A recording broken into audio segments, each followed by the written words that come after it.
Bienvenidas a Rol Solo, si es que somos dignos de ese nombre todavía, porque hoy estamos acompañados. Tenemos el placer de charlar con el adelantado del rol en solitario en español. Está feo que lo diga yo, pero Pablo Iglesias, ¿qué tal estás? Hola Carlos. Pues está feo que lo digas tú, pero está más feo aún que lo diga yo. Por eso hago el sacrificio y lo digo yo. Que es verdad que has estado un montón de años ahí con tu blog, ¿no? Contándonos de tus experiencias en el solitario. Nos has animado a asomarnos al mundillo. Y vamos a hablar, ¿no? Vamos a hacer una serie aquí hablando de algunos de los juegos más importantes que hay ahora mismo y que hay que tener en el radar, ¿no? Y de los más populares y los más jugados, ¿no? Eso, sobre todo populares y jugados, ¿no? Ese es el criterio que hemos escogido, ¿no? Vamos con el primero, claro. Pues hoy hemos empezado por uno que conocemos los dos, que es Swords Without Master, de Epidaia Ravachol. Es un autor que nos sonará a lo mejor más por el juego este de terror, de la Yenga. ¿Cómo se llamaba? Dread. En el que en lugar de tirar dados, sacas piezas de madera de una yenga y si se te cae te mueres. Pues esto es un juego de historia, Swords Without Master, de aquí en adelante espadas sin amo, para que no se nos haga la lengua gorda, que está, dejamos por supuesto el enlace de todo esto en la descripción. Es un juego súper barato y que se puede echar un vistazo. Un juego de hacer historietas de espada y brujería, 100% narrativo, 101% narrativo. Está en la revista Worlds Without Master número 3. Es una revista que sacaba Epidaia y que, bueno, que tiene más relatos de espada y brujería, más juegos. Y está muy bien, está muy interesante.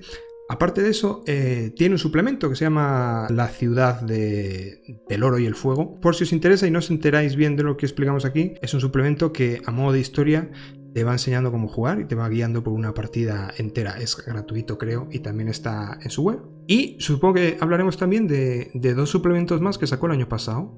Rogue Scroll, que es una versión condensada. Es más light, pero es autónoma. Y es para jugar sin director. Ahí sí que no hay una figura de director. Aunque bueno, ya discutiremos si hay director o no. O cómo es el director que hay en Espada sin Amo. Porque no es al uso. Y también sacó un suplemento, Star Wars, que ya sé para qué es, pues para hacer historias más de fantasía espacial y que está muy interesante también. Trae un montón de sugerencias, de ejemplos y de cosillas.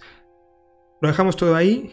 Muy bien, pues yo creo que en primer lugar podemos describir un poco cómo es el juego, así en líneas más o menos generales. Vale, porque tiene cosas muy guays, pero a las que hay que acostumbrarse. Claro, eso es. Hay que acostumbrarse, sí, requiere un cambio de chip, pues la verdad es que fuerte, suficientemente fuerte como para que haya quien pueda no gustarle en absoluto y haya quien pueda reventarle la cabeza, ¿no? Por completo. ¿Qué es lo que me pasó a mí?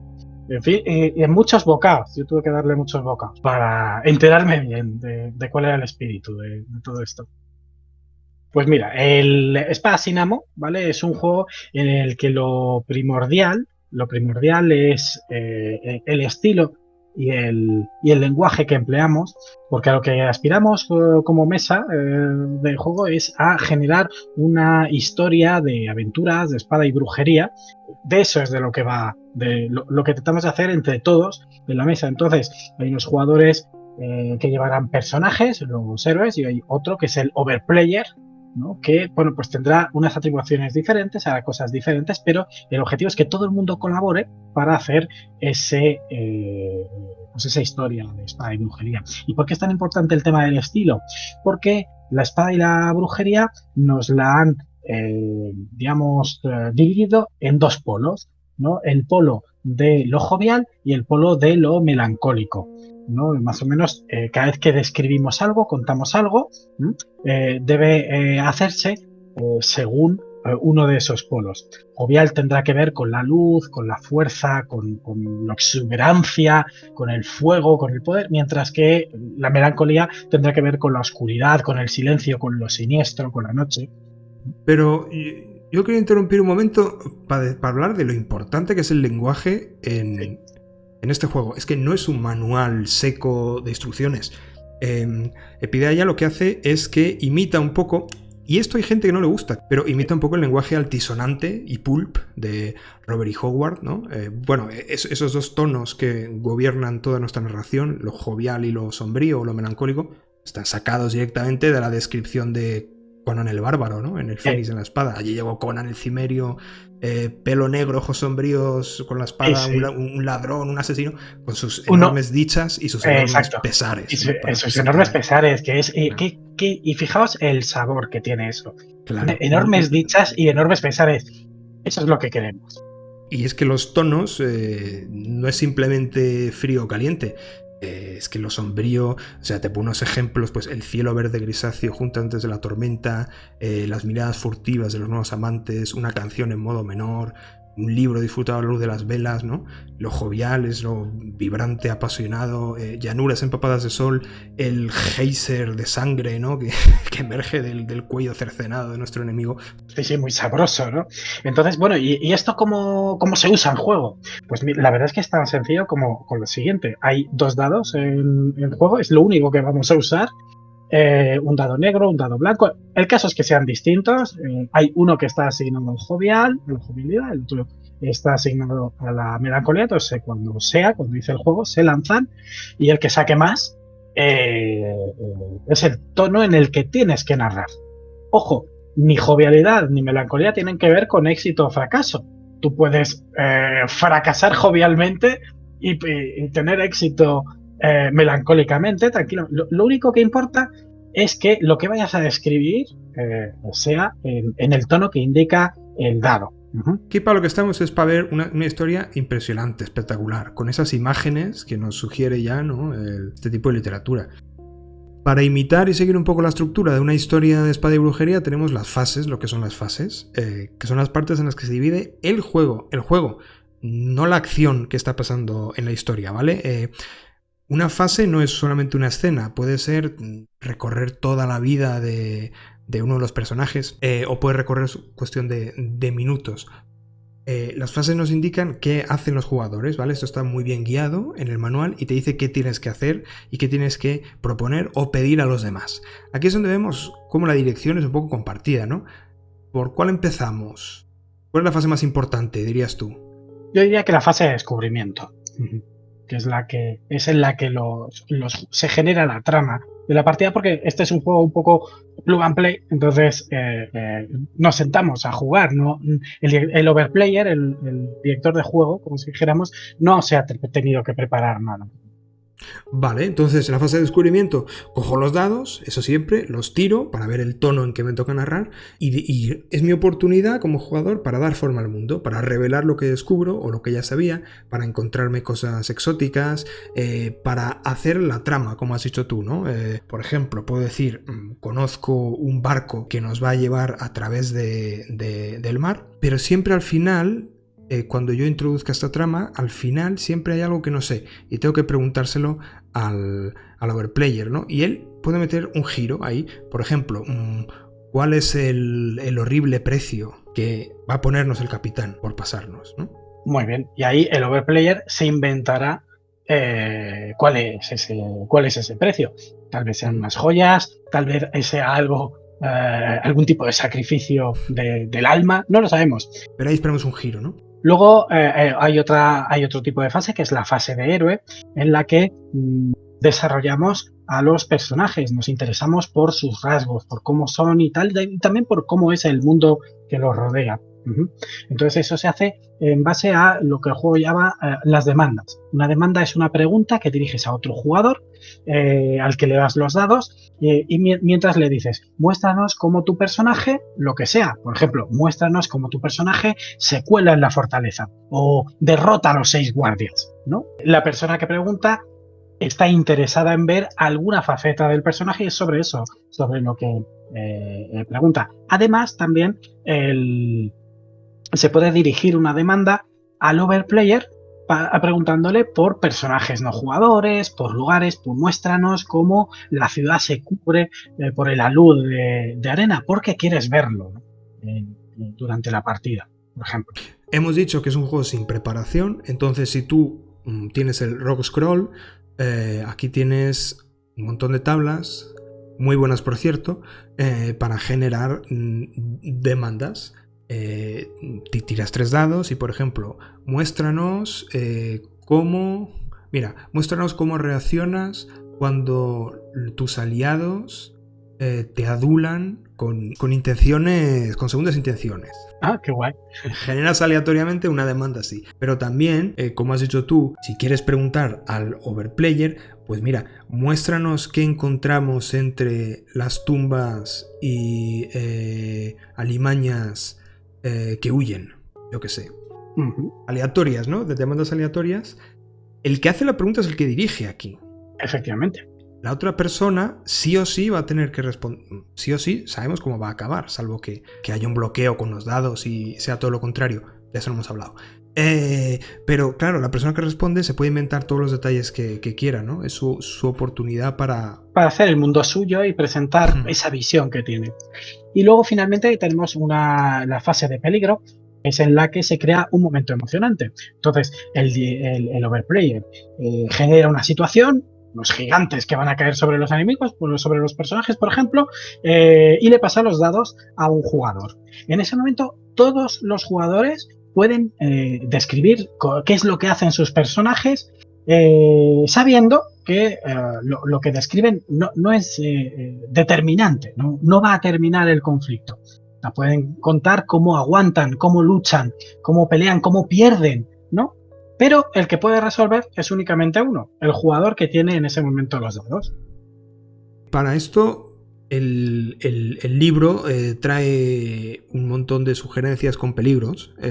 Los peligros tienen un trueno, que es un presagio, que es lo primero que introduce el overplay en la escena. Por ejemplo, el sonido de la arena que se mueve sobre la piedra y ecos que vienen de debajo de las calles, como ecos de víctimas. ¿De víctimas de qué? Pues cuando llegue la tormenta, cuando llegue ese peligro que amenaza a los jugadores, veremos que como estoy leyendo aquí del libro, pues hay una enorme serpiente cubierta en escamas iridiscentes, púrpuras y naranjas, haciendo la patrón de unas rayas de tigre que vive debajo de la ciudad, etcétera, etcétera. O sea, ya viene un montón de sugerencias típicas de este tipo de historias. Muy bien, el caso es que en algún momento la persona que tiene los dados los lanza y según el tono decide cómo su personaje acaba, o sea, vence al peligro o sucumbe a él, o si de momento la cosa se queda en un impasse y entonces le pasa los dados o bien al director del juego o bien a otro jugador para que ellos a su vez pues sigan haciendo progresar la escena de peligro. En algún momento alguien dirá que el peligro se acaba, ya sea el overplayer u otro de los jugadores, con la victoria o la derrota de los personajes. Con lo cual, bueno, pues ahí tenemos las 3 fases: descubrimiento, héroes y peligro. Vale, entonces, ¿cómo se hila todo esto? Mediante la escucha activa. Tú tienes que estar escuchando lo que dicen los demás y cuando haya algo una imagen que te conmueva especialmente, que te emocione ver en una historia de espada y brujería, la apuntas. La apuntas en una lista, que es la lista de motivos que tenemos, donde vamos apuntando esos momentos. Cuando llenamos la lista de motivos, llegamos al fin del juego, es como un reloj, ¿no? Lo que pasa es que cada 3 motivos, lo siguiente que se introduzca tiene que ser como un eco de un motivo que ya haya aparecido antes, ¿no? Efectivamente, de esa manera se va desarrollando, ¿no? Y hay un tema que une todas las fases.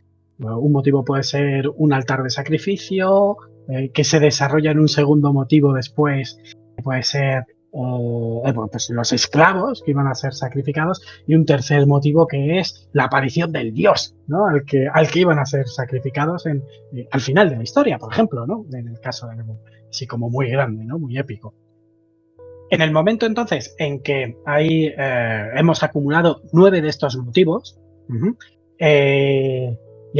se dispara lo que se llama el fin de juego, que es un momento a partir del cual ya no podemos introducir motivos nuevos, vamos desarrollando las fases, vamos jugándolas con vistas a terminar la historia, y la historia terminará cuando se produzcan un número de reincorporaciones. ¿Qué son las reincorporaciones? Pues coger uno de esos motivos que apareció durante el desarrollo de la partida y que sirva para dar conclusión a conflictos de la partida. Por ejemplo, ese puñal con el que te iban a apuñalar al principio de la partida, sé que sea aquello que usas para matar al malvado sacerdote al final, ¿no? Y que de esta manera pues quede más o menos una narrativa cerrada sobre sí misma, como una especie de pues eso, lo que encontrarías en una novela, en un cómic un poquito satisfactorio, ¿no? Y en el momento en que todos los jugadores han hecho una reincorporación, excepto uno, ese último jugador inmediata y abruptamente termina la partida con un epílogo de una frase. Y entonces los héroes dejan la fortaleza y se pierden camino hacia el sol que se pone. Fin de la historia y hemos terminado la partida. Y esto es a grandes rasgos el funcionamiento. Hay más reglas, hay más fases, los dados pueden introducir algún bloqueo, algún misterio, alguna moraleja que tenga que resolverse en ese fin del juego, en ese epílogo, pero a grandes rasgos el funcionamiento es así, el reparto de los papeles. Muy bien, y entonces, ¿por qué hemos traído este juego? esta rareza aquí como nuestra presentación en sociedad. ¿A ti qué es lo que te parece? ¿Qué es lo que te resultó llamativo cuando te encontraste con Espada sin Amo? Hombre, pues para empezar, que en 2 horas, que es lo que lleva, has hecho una historia que en otro juego de rol te llevaría varias sesiones explorar, ¿no? Esto es lo que más sorprende a la gente cuando lo juegas en jornadas, que es un juego estupendo para jornadas. Lo que más sorprende al final es eso, decir, ostras, es que hemos contado una historia que era redonda, que tenía, ¿no?, ese final donde todos los hilos se encajan de alguna manera. Y sobre todo, es un juego estupendo para echar un vistazo a los story games, en el sentido de que te vas a dar cuenta de cómo empiezas improvisando y cogiendo elementos súper dispares, o sugerencias súper dispares, y luego al final, de alguna manera, todo tiene sentido. Y yo creo que es una lección que me enseñó este juego a mí, y que es de las más importantes que he tenido a la hora de soltarme para no planificar en exceso, ¿no? Para disfrutar más el hecho de contar la historia, que es en torno a lo que gira Espada sin Amo, sabiendo, confiando que al final todo cierra bien, ¿no? No sé si es lo que te parece a ti. Sí, porque por ejemplo, ese mecanismo de los motivos que hemos comentado antes, por un lado, precisa que estés escuchando a los demás, ¿no?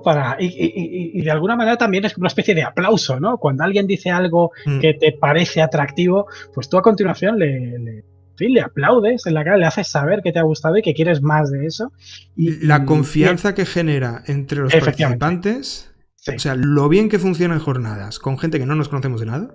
Y mira, esto que dices, claro, se supone que esta regla que hace, por ejemplo, que se creen pues escopetas de Chekhov, ¿no? El motivo que aparece al principio es el motivo que luego reincorporas al final, en el final del juego, para resolver toda la aventura, ¿no? Y entonces queda como muy redondo, ¿no? Muy y la verdad queda como si uno fuera un guionista genial, improvisando incluso y tal, y viene pues por estas reglas que propone el juego y tal. Claro, esto es dirigir la conversación con reglas hacia una experiencia. ¿A ti te suena a PBTA? Porque a mí sí me suena a PBTA. Esa va a ser una pregunta que hagamos en todas las... Claro. Siempre que hablemos de algo vamos a preguntar, ¿pero es PBTA o no? Yo creo que en ese momento un montón de gente ha despertado cuando he escuchado PBTA. Espero que hayan salivado también, que hayan despertado, sí. Pero se les haya dado la boca de... No sé si eso no, pero eso que dices es la clave. O sea, por el modo en que enfoca sus reglas. En el juego se llaman rituales, ¿vale? Al final del juego tienes una serie de rituales que puedes escoger para contar un tipo de historia en concreto. Bueno, están los tales, ¿no? No recuerdo si hay un ritual. Me he liado los sí, las historias son configuraciones de reglas así muy específicas, pero es que son tan específicas como que si esto va a ser una historia de traición, dice, después de que el segundo motivo se haya introducido, pero antes de que lleguemos al final, debe haber al menos una traición. Fin, esa es toda la regla que te cuenta. Claro, pero es como que estás planificando, y esto me parece súper útil para el solitario. Tú estás planificando previamente de qué quieres que vaya la cosa, qué es lo que te gustaría ver, y te estás planteando, en mi caso, por primera vez cuando jugaba esto, me planteaba, viniendo de juegos tradicionales, como D&D, me planteaba, no, ¿qué es lo que yo quiero ver? ¿Qué es lo que me mola a mí? Claro, Y desde un aquí, punto de vista un poco de guionista, ¿no? Más que claro, desde el jugador, ¿no? Más que desde el personaje, quiero decir, más que como actor, como guionista, ¿no? pero de una forma muy natural, porque no hay unos principios y luego hay unas mecánicas que te llevan a ese resultado. No, es que, ¿qué quieres ver? Pues pum, dilo. Tu deber como jugador es decir cosas que flipen a los demás y que te flipen a ti. Entonces, todo el juego está constituido en base a dos cosas, que es ser un fan de los personajes de los demás y escucharles y participar con la escucha en lo que ellos están proponiendo. Y eso no son principios o no son agendas, es que son las mecánicas que tiene. Ir apuntando en un papel qué ha dicho el otro que me gusta o no, o ir narrando con total libertad todos los detalles en base a una sugerencia inicial de otra persona. Sí. Bueno, lo de abrazar la propuesta, ¿no? Que se suele decir Sí. en otros. Y yo, saltando un poquito ahí de tema, una de las cosas que encuentro muy llamativas y muy valiosas del juego es que, si os fijáis, en ningún momento se tira para resolver algo, sino que son los jugadores los que, por ejemplo, en caso de un conflicto, deciden si ganan o si pierden, ¿no? Entonces, te dice el juego, en cierto momento, en un juego así, ¿para qué quiero una armadura o para qué quiero un escudo? Claro, si voy a ganar solo con decir gano, ¿para qué quiero un escudo, no?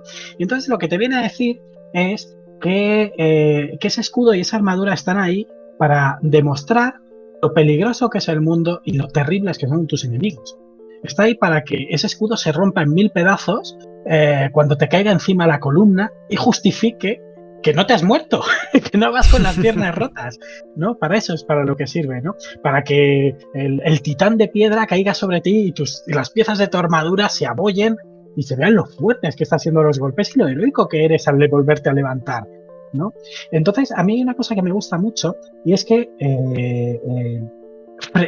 esto es diametralmente opuesto, ¿no?, a la postura que hay en otros juegos en los que es como si los jugadores fueran a hacer trampas, ¿no? Sí. Al director de juego. Y el director de juego necesita las reglas y los valores de las armas y de armadura y tal y cual para que los jugadores no se les suban a las barbas, ¿no?, y no hagan cosas que no deben hacer, ¿no? Frente a esta otra postura que es un poco de dejar vivir, ¿no? Y bueno, si delante de mí hay un dragón, la pregunta que me hace el juego es: ¿quiero la historia en la que cojo y degüello al dragón aquí y ahora en un momento porque un dragón no es nada ante mí? ¿O quiero la historia en la que enfrentarme a un dragón es una cosa ardua y tal y cual? Pues da igual, las dos cosas están bien. Pero si quiero que sea arduo, tengo que narrar lo arduo que es. Eso no va a salir por tiradas de dados, ¿no? Y eso me parece bellísimo. Es un cambio de chip respecto a venir de D&D, por ejemplo, donde la autoridad la tiene los dados o la tiene el director. y él dice lo que quiere y es lo que dices tú. No me fío y hay casi como rencillas, ¿no? Aquí es lo que has hecho tú. Es que por primera vez te planteas qué es lo que quieres, pero además lo que tú digas está bien. Y tienes permiso, exacto, directamente. Exactamente, es amable. Es un juego amable, es un juego con una estética muy tremenda, muy macarra, sí. Pero es un juego amable, que te da permiso y que te dice, ten confianza, echa leña al fuego.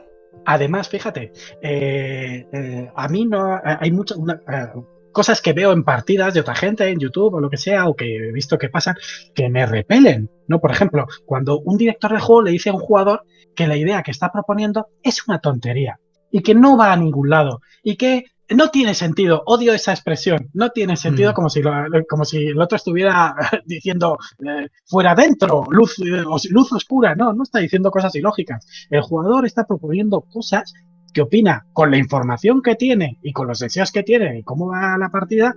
Pues son propuestas que él sinceramente piensa que están bien, que son correctas, ¿no? Él cree que realmente puede colarse en un sitio metido en una caja, como Solid Snake. Ya, otra cosa es que lo negociemos. Pero los jugadores en principio no quieren trolear la partida, quieren ser heroicos o tienen cierto proyecto. A lo mejor los proyectos de cada miembro de la mesa no van a la par y entonces hay que negociar. Pero Claro. Me gusta mucho este aire de que, no, tú dilo, tienes permiso, puedes hacerlo como tú quieras. Oye, y en tu experiencia, siendo mi caso el que voy a decir, que es alguien que viene de D&D o de juegos tradicionales y descubre esta vía de entrada a ese cambio de paradigma, de tomar responsabilidad de lo que uno quiere ver y sobre todo de tener unas reglas que impiden que tengas a alguien en contra, solo puedes tener gente a favor. Sí. En tu experiencia jugando con gente que venga de D&D o de tradicionales, ¿se flipan mucho o nos cuesta? Pues hay un momento de perplejidad, sobre todo en los primeros compases de la partida, porque claro, ellos como jugadores se encuentran en primer lugar con una abrumadora cantidad de cosas que hacer en la ficción, porque no hay nada en sus fichas que les indique lo que deben hacer, sobre todo queda a su buen gusto, a lo que ellos entienden que es emular una partida de espada y brujería, y los tonos y el estilo con el que quieran presentar sus acciones, y por otro lado que también tienen cosas que hacer que normalmente se atribuyen a los directores de juego, como inventarse la trama, como inventarse el entorno, y sí, pues en ese momento hay un instante de pasmo. Sí que es cierto también que, por ejemplo, en servidores de Discord en los que he jugado con gente muy joven, ¿no? Como por ejemplo el de Lynx, ¿no? Que tiene muchísima gente, la verdad es que solían hacerse con el asunto bastante más rápido que gente más mayor y con más experiencia. También te digo que la peor partida de mi vida la he jugado Espada sin Amo en ese mismo servidor. O sea que como mínimo es un trago por el que hay que pasar y que hay que acostumbrarse. Además, lo que es la ficha de los personajes no tiene estadísticas de ningún tipo. Es solamente un nombre y 4 frases. Con lo cual, tienen poca guía en ese sentido. Y pocas limitaciones. Efectivamente, el personaje consiste en una lista de nombres. El juego dice todo lo que merece ser nombrado, todo lo que es importante para él, que los demás jugadores / directores pueden poner en peligro, pero nunca pueden arrebatarle. No pueden destrozarlo a no ser que el otro quiera, ¿no? Para darle más tragedia, ¿no? Más empaque. Esto me recuerda a la discusión esta que hay últimamente sobre los Garibels. ¿Qué es esa palabra en inglés? Que significa, pues, esos detalles que dan el carácter o que dan las habilidades mecánicas al personaje, siendo detalles verbales, que no son numéricos, ¿no? Pues es que aquí en Espada sin Amo, lo que has explicado tú antes del escudo, ¿para qué sirve un escudo? Si yo puedo decir que gano y ya está, ¿no? Aquí todos son detalles de ese estilo. Y bueno, y se supone que todos son evocadores, que muchos están ahí para que alguien complete, ¿no? Si alguien habla de que hay unas tallas de serpiente en la pared, otro jugador que le haya llamado la atención puede decir que esas tallas son de algo, ¿no? Y puede darle más importancia, más relevancia, ¿no? Nunca sabes si ese detalle luego puede ser recogido en un motivo, puede luego convertirse en un eco y puede terminar reincorporándose al final del juego. Todos los detalles que dices sirven para construir, son peldaños, y en ese sentido, ya lo he comentado, pero lo veo un juego amable para que la gente se lance a narrar, porque todo lo que dices es útil. Fíjate, por ejemplo, por otro lado, que en algún punto del manual sí que advierte al overplayer que cuando lance un peligro, un PNJ, un lo que sea, a los jugadores, y los jugadores rápidamente lo despachen, ¿sabes? Porque que no se lo tome a mal, ¿no? Que endurezca su corazón y que diga, es bueno, un peldaño. será que es que esto no les interesa y que busque otra cosa, ¿no? Bueno, pues no quieren sacerdotes cultistas, pues vamos a sacar otra cosa. O que escale, ¿no? Si decidieron con su responsabilidad como guionistas que despachan ese peligro, esa tormenta, pues escalan y la siguiente más difícil. Todo vale, no hay ninguna presión por ser original. Exacto. Todas esas sugerencias de las que hemos hablado, y además que va de copiar historias. Entonces, no tienes presión por ser original y a la vez terminas haciendo una historia de la que has sido coautor. Entonces, ostras, todo esto en respuesta a lo de por qué hemos elegido este juego. En mi caso, porque ese descubrimiento, ese cambio de chip, pues fue muy, muy importante para mí. Y en mi caso también, pues eso, descubrir que no tirar los dados puede seguir siendo emocionante, ¿no? Y puede seguir siendo rico y puede generar confianza, ¿no? Y estar basado en la confianza en la mesa, una confianza pues, muy fuerte, ¿no? Muy, muy poderosa. De hecho, recuerda todas estas menciones a partidas que dicen, salió la partida estupenda, no tiramos ni un dado. Claro. Lo que pasa es que este juego es que era así, no te estás saltando nada, no te Claro. estás perdiendo nada, no, es que este juego sí es así, se contemplaba así desde el principio. Es coger el placer de narrar y quitarle... aún tiene un apartado lúdico importante porque hay que tirar dados y los dados tienen sus combinaciones, aunque tú... Quiero decir, aunque no lo decidas, aunque sea aleatorio. Y por otro lado, también tiene una vertiente táctica, porque si toda la mesa en el juego quiere contar una historia en la que los elementos tácticos, la munición, las coberturas tienen importancia, eso es lo que tienen que narrar. Y a continuación va, y además va a importar. No vas a tener que tener un árbitro que te diga, pues sí, la mesa puede aguantar un golpe de... No, sencillamente tú has dicho que te has cubierto detrás de la mesa y que eso ha servido para cubrirte de las flechas. Fin. ¿Por qué? Porque tú querías hacer ese tipo de historia en la que hay un rollo bélico, un rollo táctico que pueda ser interesante y lo has introducido. Yo creo que en definitiva, si tú sigues el texto y si tú lo juegas, es que te va a enseñar o te va a abrir un poco esa ventana a jugar desde la confianza, repartir la autoridad, confiar en lo que vas a decir y en lo que van a decir los demás, que era uno de esos trucos que daba Vincent Baker en las tierras, ¿cómo es? En el Sunderland, ¿no? Que tal vez deberíamos haber empezado hablando de ese. Pero uno de los principios es ese. Sí, confía en lo que digan los demás, en que los demás van a decir algo bueno y en que vas a decirlo tú. Sí. En definitiva, si te enseña algo o si tiene una lección, Espada sin Amo, es esa. Y bueno, yo creo que es un mensaje bien dulce para terminar este primer episodio, ¿no? Pues lo podemos dejar aquí, sí. Esperamos que os haya podido interesar. Como siempre, se agradecen los comentarios y sugerencias. Es verdad, ¿es esto un PBTA al final o no? Hay primer tema para comentario. Hablaremos de otra, ¿no? En otro momento. Efectivamente. Y bueno, yo por mi parte me despido, Carlos. Muchas gracias por haber empezado todo esto. A ti, muchas gracias por venir y nos vemos en la próxima. Hasta luego.